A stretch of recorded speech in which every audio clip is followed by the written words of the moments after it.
Yes, mambo ni aje, mambo ni vipi ewe mwana PMTV. Karibu kwenye updates za kimichezo ambazo sisi bwana kwa leo hii tumeamua to deal na kinachoendelea ndani ya klabu ya Simba. Tunafahamu na tunaelewa jana kulikuwa kuna mazonge mengi ambayo yalikuwa yanaendelea.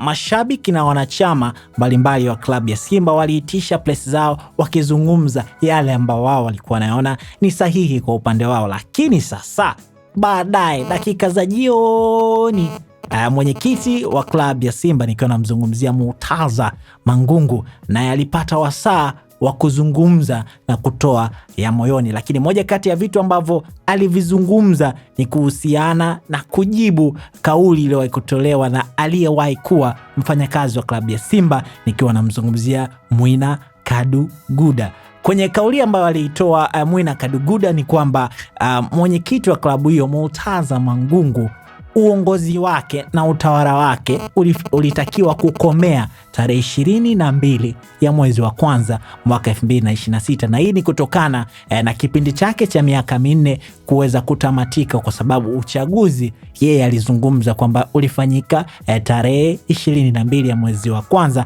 miaka 4 iliyopita, nikiwa nazungumzia mwaka 2022. Lakini kupitia kurasa mama ama kurasa rasmi ya mchambuzi wa michezo Jemedari Said bin Kazumari, naye aliweza kutoa ya moyoni kuhusiana na kauli ya Mwina Kaduguda. Alisema hivi: Mwina anapotosha umma, na yeye pia akaweka vigezo vyake na uthibitisho wake kwamba uchaguzi mkuu wa klabu ya Simba haukufanyika tarehe 22 kama ambavyo Mwina Kaduguda alikuwa anazungumza, bali ulifanyika tarehe 29 ya mwezi wa kwanza mwaka 2022, na akasema anatakiwa apuuzwe kwa sababu anapotosha umma. Lakini sasa jana Murtaza Mangungu naye aliweza kuhojiwa na mwandishi wa habari kuhusiana na sakata hilo ambalo lishawahi kujibiwa na Jemedari Saidi, naye alikuwa na haya ya kujibu. Mtangazaji alimuuliza hivi: watu wengi wamegusia na kupotosha kuwa uongozi wako umekoma, miaka 4 imeisha.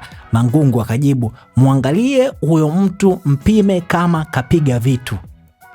Mtangazaji akamuuliza ni gwiji kabisa. Mangungu akamaliza kwa kusema hamna ugwiji wowote, na hilo ndio tatizo lenu, mnampa mtu sifa ambayo hana.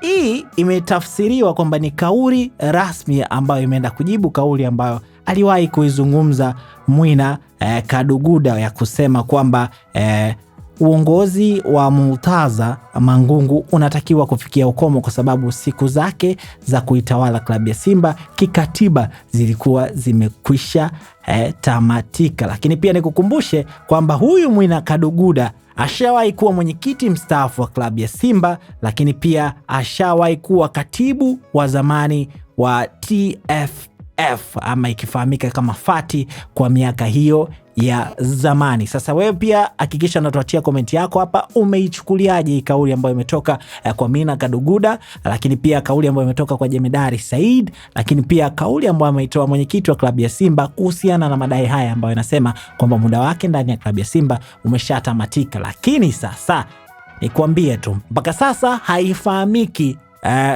uchaguzi mkuu wa klabu ya Simba utafanyika lini, lakini ni kweli kwamba tarehe 29 ya mwezi wa kwanza mwaka 2022 ndio uchaguzi mkuu ulifanyika. Hivyo basi uongozi wa Murtaza Mangungu ulitakiwa kukomea tarehe 29 ya mwezi wa kwanza mwaka 2026 mpaka pale ambapo klabu ya Simba itafanya uchaguzi mkuu ambao haujaweza kutangazwa siku yake rasmi. Lakini wakati nayo unaacha komenti yako, usisahau kwamba kasino ya mkononi ndio kitu cha kijanja zaidi hivi sasa, kwa sababu hautakiwi kwenda kutembea usiku kucheza makasino, na PMBet ndio sehemu ambayo unatakiwa kuwepo, kwa sababu wao kasino yao inakufikia mkononi kwako, na kwa spin ama mzungusho wote kuanzia shilingi 500 na kuendelea unajishindia pesa taslim, lakini unaingia kwenye draw ya kushindania Toyota Harrier ambazo zipo 15, lakini pia kuna magari aina ya G3 ambayo yamebaki mawili kwa sasa. Hivyo hakikisha unaendelea kugombea nafasi kwa kufanya bashiri zako